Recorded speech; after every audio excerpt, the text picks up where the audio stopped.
Circle of Inevitability, capítulo 763. Origens do folclore. Lumian cumpriu sua promessa, e sentou-se à mesa com as duas demônias por apenas alguns minutos antes de educadamente se despedir, deixando os homens próximos um tanto perplexos e confusos. Ele não deveria ter aproveitado a oportunidade para prosseguir? Poderia ser esta a técnica avançada de um playboy enticiano?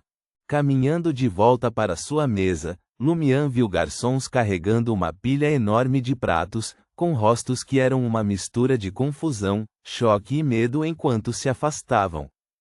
Todos os pratos do menu foram realmente devorados. O olhar deles para Ludwig e Lugano era como se estivessem olhando para monstros que haviam saído do abismo. Se você soubesse que 2/3 desses pratos e pratos principais foram consumidos por Ludwig e Lugano e eu só dividimos o terço restante, você ficaria ainda mais assustado, preocupado que você poderia ser comido também. Bem, essa preocupação seria justificada. Lumian murmurou silenciosamente enquanto se sentava. Diante dele, Ludwig e Lugano, havia agora uma fatia de bolo de maçã e uma xícara de sorvete de sabor intenso. O rosto de Ludwig revelou satisfação, a sensação mais plena que ele já tinha há muito tempo. Isso não acontecia apenas porque as refeições feisacianas eram generosas em porções e saborosas, mas também porque não fazia mal a Lumian gastar o dinheiro de outra pessoa. Lumian empurrou sua fatia de bolo de maçã para Ludwig e pareceu se concentrar enquanto pegava o sorvete com uma colher e o colocava na boca. Enquanto saboreava o sorvete e o gosto do leite se espalhando, ele sussurrou para si mesmo: alguém de vocês notou algo incomum perto da 2 de copas e da 7 de copas? Após um breve silêncio, uma voz fraca e etérea ecoou no ouvido de Lumian. Era do cavaleiro de espadas Marik. Nós notamos algo, desde a rua Chaban até você se aproximar do restaurante St. Milon, mas apenas uma pequena anormalidade foi detectada, e não conseguimos identificar sua origem. Isso combina com a descrição de Franca e minha especulação, confirmando uma a outra. O semideus da facção da temperança é incapaz de capturar Oxito, embora eles tenham começado a rastrear Franca e Jena. Podemos apenas esperar Oxito fazer um movimento? Lumian pensou por alguns segundos e tirou um par de óculos sem enfeite, simples, com aro dourado, para disfarçar, de sua bolsa do viajante, colocando-os em seu nariz. Ele imediatamente viu a imagem do cavaleiro de espadas vestido com uma camisa e colete destacada nas lentes e depois desaparecendo. A voz de Marik ficou mais clara. Ocasionalmente também encontramos pequenas anormalidades e traços correspondentes, e essa também é uma das principais razões pelas quais temos certeza de que Oxito ainda está na área de Haklev. Apenas Paramita pode conseguir isso, conseguindo se mover sem ser detectado sob o nariz de um semideus com forte intuição espiritual. Lumian, sem um profundo entendimento de Paramita, só podia especular com base em suas experiências passadas. Ele entrou em Paramita mais de uma vez. Em Cordu, seja na realidade ou em sonhos, ele havia entrado em Paramita várias vezes, mas naquela época, sem forças de alto nível envolvidas, ele não conseguia julgar o estado normal de Paramita, e se ela poderia enganar os sentidos e a intuição de um semideus quando se desenrolasse. Em Traer, durante a catástrofe da Árvore das Sombras, ele foi involuntariamente atraído para a Paramita de Lady Lua, que efetivamente isolou o interior do exterior, impedindo os semideuses de Traer de detectar o crescimento da Árvore das Sombras e a luta naquela área. Foi somente através do uso da carta Julgamento por Franca e das propriedades únicas da Madame Julgamento que eles conseguiram estabelecer uma conexão com o mundo exterior, permitindo que os semideuses do Clube do Tarô localizassem e descessem para Paramita. Naquela época, os semideuses de Traer estavam longe da rua Anarche, sem saber de nada escondido ali, que pudesse ser compreendido e aceito. Memórias passaram pela mente de Lumian, e ele sempre sentiu que Paramita não conseguiria atingir a extensão atual. Quando Paramita se fechou, era normal que o semideus da facção da temperança não conseguisse senti-la, mesmo estando por perto, mas como ela poderia permanecer despercebida depois de se desenrolar bem debaixo do nariz do semideus da facção da temperança? É tão poderosa assim? Acho que nem mesmo a Paramita de Lady Lua conseguiria isso, sendo capaz apenas de mascarar atividades e se proteger através da distância para não ser detectada. Lumian voltou seu olhar para a janela e viu dois moradores locais entre os transeuntes. Um deles tinha uma caveira humana pintada de roxo pendurada no peito, e o outro amarrava uma caveira humana branca e desbotada no topo da cabeça. Adoração à morte. Paramita. Talvez o rei xamã Oxito tenha desenvolvido um aspecto especial de sua paramita na área de Haklev, o que lhe permite desdobrá-la na frente de um semideus sem ser detectado, pelo menos até que haja uma interação substancial. Lumian especulou, juntando as peças do plano de Madame Poales de usar o folclore de Cordu para aprimorar sua própria paramita. Lumian pegou outra colherada de sorvete de leite e baixou a voz novamente. Conte-me mais sobre as origens e circunstâncias do Festival de Bênçãos. O Cavaleiro de Espadas Marique respondeu claramente em seu ouvido. Isso remonta à queda da morte, quando a situação no continente sul mudou fundamentalmente.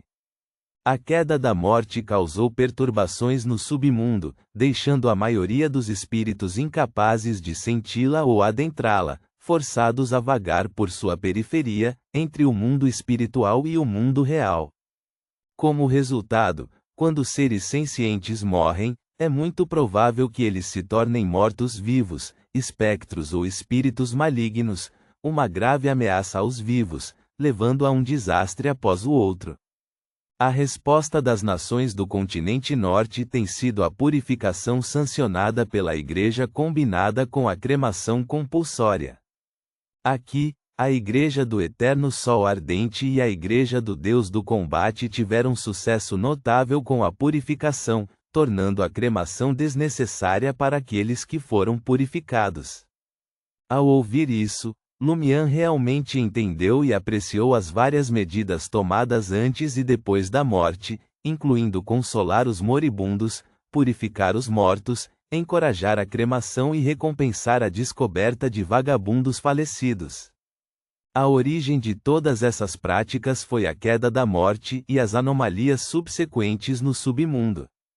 Não é de se espantar que os ossos velhos nas camadas inferiores das tumbas subterrâneas ainda sejam ossos, não cinzas. Durante a quarta época, o submundo ainda não havia sido perturbado, e os espíritos tinham um lugar para onde retornar. Alguns conhecimentos místicos sugerem que os corpos são propensos a se transformar no final da quarta época durante o desastre pálido, causado pela invasão da morte no continente norte. De fato, é o legado do desastre pálido. A morte pereceu durante o desastre, levando à anomalia no submundo. Lumian percebeu de repente, ganhando uma compreensão mais profunda de certos conhecimentos místicos. O Cavaleiro de Espadas continuou. Os mesmos problemas surgiram no continente sul, mas o Império Balan, lar de muitos Beyonders que seguiam o caminho da morte, rapidamente criou diversas soluções que reprimiram os surtos de mortos-vivos em certas áreas sem recorrer à cremação obrigatória, restaurando assim a normalidade.